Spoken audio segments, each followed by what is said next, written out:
Hello and welcome. Today we're going to explore the concept of generative automation, a form of slow-moving, long-cycle automation that is created generatively. This technique allows sounds to evolve continuously rather than remain static. It's frequently used to introduce movement within patches and drones. You can pair it with a sample and hold unit to generate evolving melodic lines, or apply it subtly alongside manually automated parameters.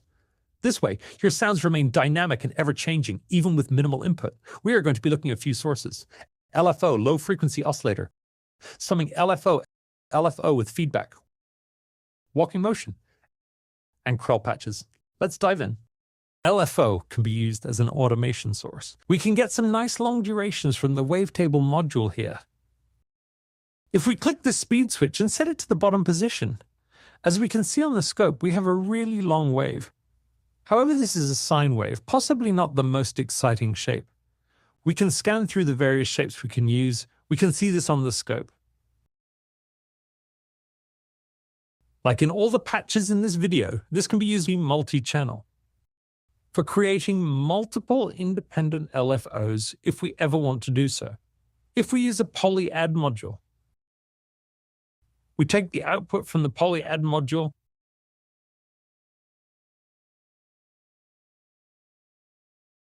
and connect to the volts per octave input on the wavetable module. This will allow us to control the individual pitch of each LFO.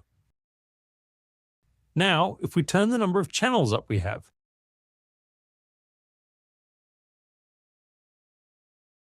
here we can see 4 knobs illuminated. We will see the 4 traces on the scope module.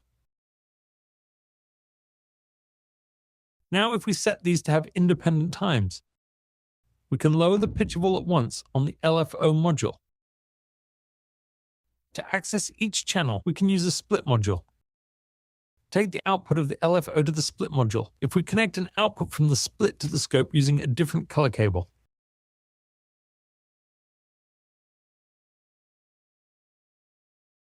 we can see the individual trace. Here we have a VCO and audio module. We have a continuous drone. We connect a single LFO to the feedback on the SYN VCO module and open the attenuator.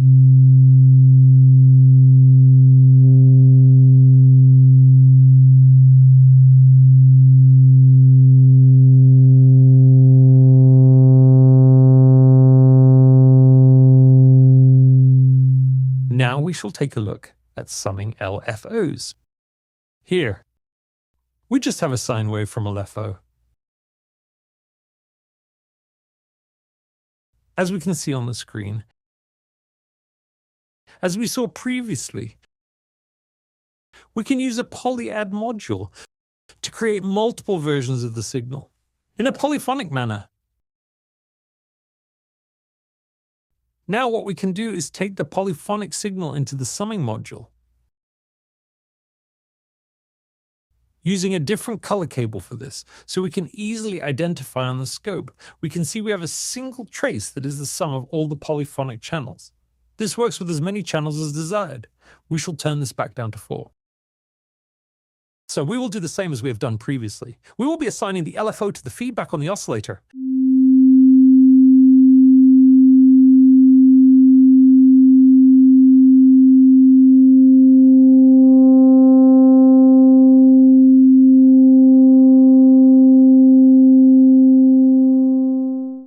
Next, we shall look at the SYN VCO with feedback.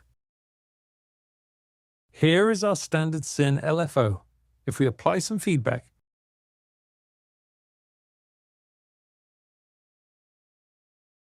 we can see we changed the shape through a saw wave.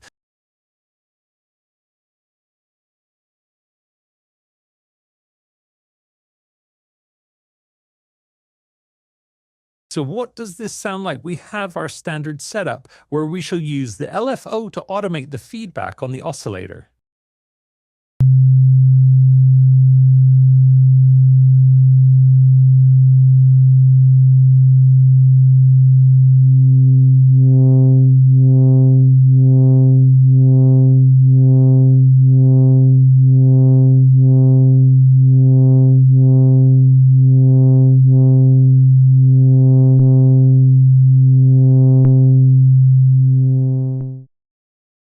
Next, we're going to create a walker, or what's sometimes referred to when two are used together as Brownian in motion.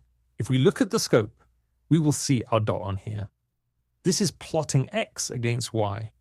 We'll see our dot move around in a sort of a floppy motion around areas, and if left long enough, this will move all over the entire xy plane.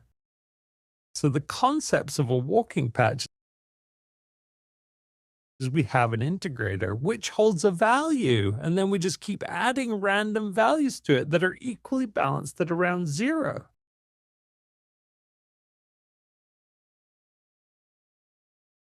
On this random generator, we will set that so it has a maximum random value very close to 1.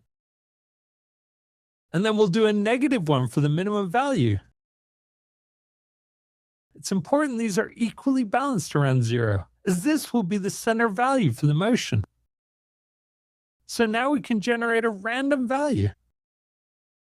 If we get a mixer, we'll take our random value and we'll place that in a channel on our mixer. So our first channel here, this will control how much each random change makes. Next, what will we need is a clock. Here we're going to use the alpha sine VCO because this is about the smallest, easiest way to make a clock. We will take the output of the clock and feed it into the trigger of the random module. We can look at the output of this random mule in the scope.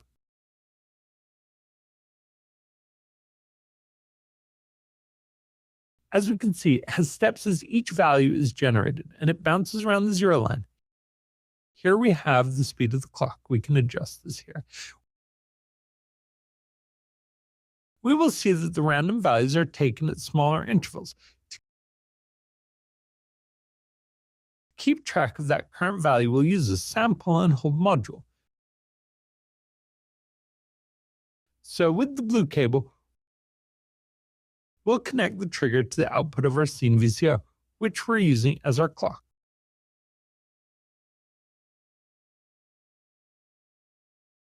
We'll take the output of the mixer and connect it with the input of the sample and hold, and the output of the sample and hold into the second channel of the mixer. So on every clock cycle, the sample and hold will measure what the output value is, feed that back into the mixer. The random will create a new value. This will be added together, and now we'll get a new value coming out of the mixer. This is updated in time of the clock.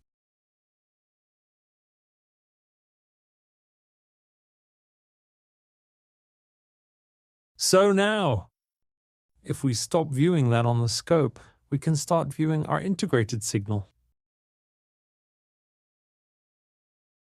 Here we can see some bouncing and our line is moving up and down. We have control over the amount of change. The first channel.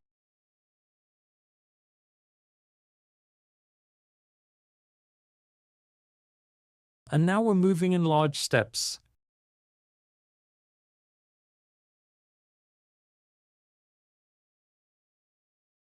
We can smooth this out using a slew module. So now if we connect our scope to the output of the slew module, we will see we now have a smooth line.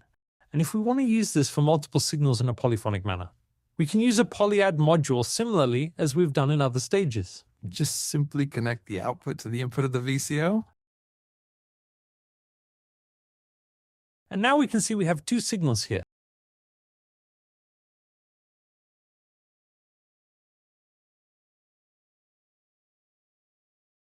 What we shall do, we'll take the output with the slew limiter, which is polyphonic. We will take the outputs from a split module into the scope. So we can see two traces. Press the XY switch and we can observe the signal moving about.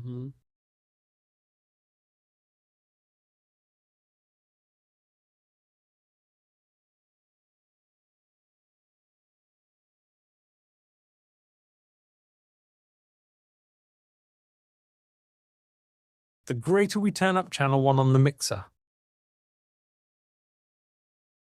the greater the speed of the movement. Or we can turn up the speed on the oscillator. Okay, we have our sine VCO, an audio in out model. So we shall connect them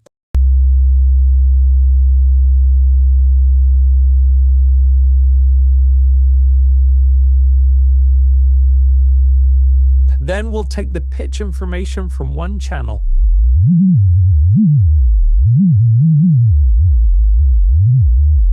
and the feedback from the second channel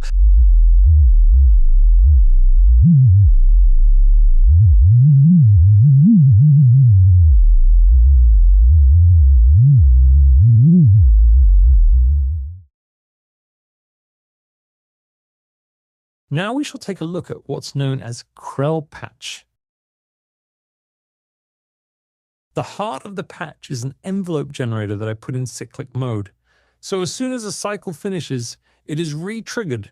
Reset and retrigger mode are also activated. I select the AD mode of the envelope, which is the second option. So now we have a cyclic pattern happening, and we have 2 more random number generators here. So each time the ramp generator finishes, we'll get an end cycle signal, you see. This will generate 2 new random values that are used then to determine the attack of decay of the next cycle. This gives us a different shape signal with each time. Let's try this out in the same manner as the previous examples.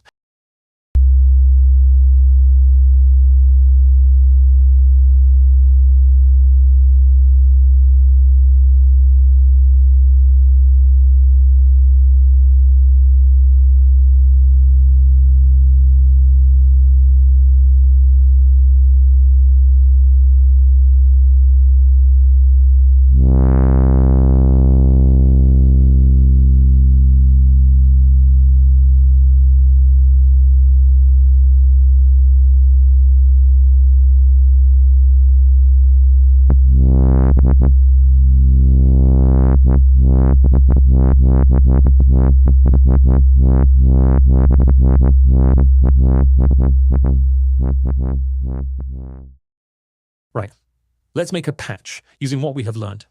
We can find rows for all the techniques we have covered. Right, then we have a sine VCO and our audio in out. We'll take the audio outputs from the sine VCO into the VCA of the envelope generator.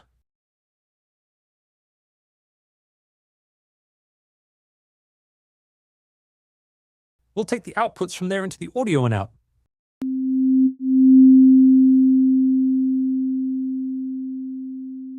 As you can hear, we now have a sounds. Let's turn these down. We get some quicker changes.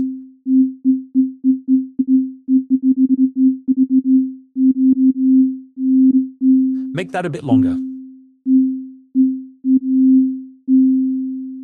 Let's make this sound a bit nicer.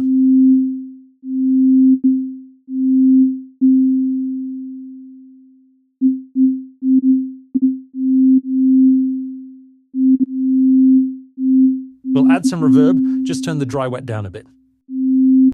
We will take the output from the VCA, like so.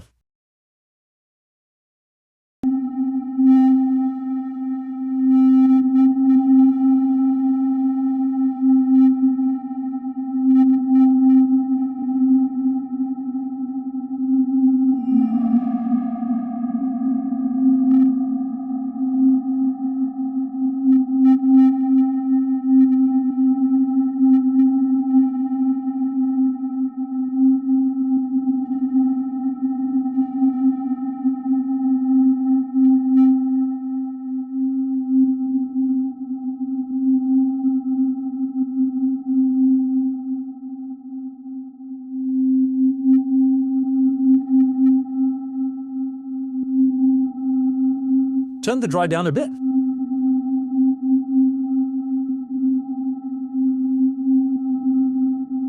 This is sounding very boring at a continuous pitch.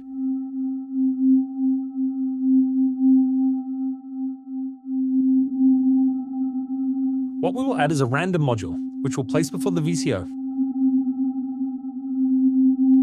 We will connect the triggers to the end of cycle EOC output from the Krell generator.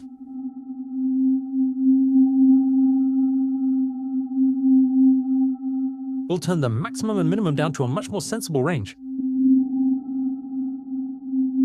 Connect this to the pitch of your oscillator.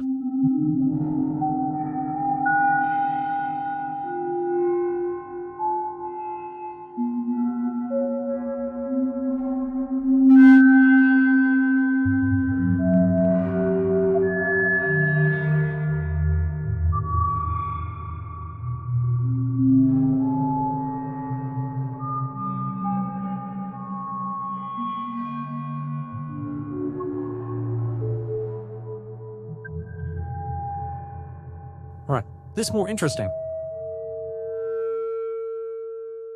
We will go back to our row and we'll use the Walker multi-channel, as we can see here.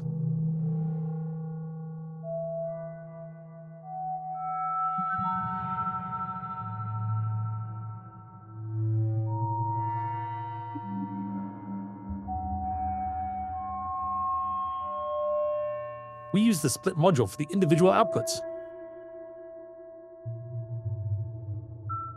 where we will control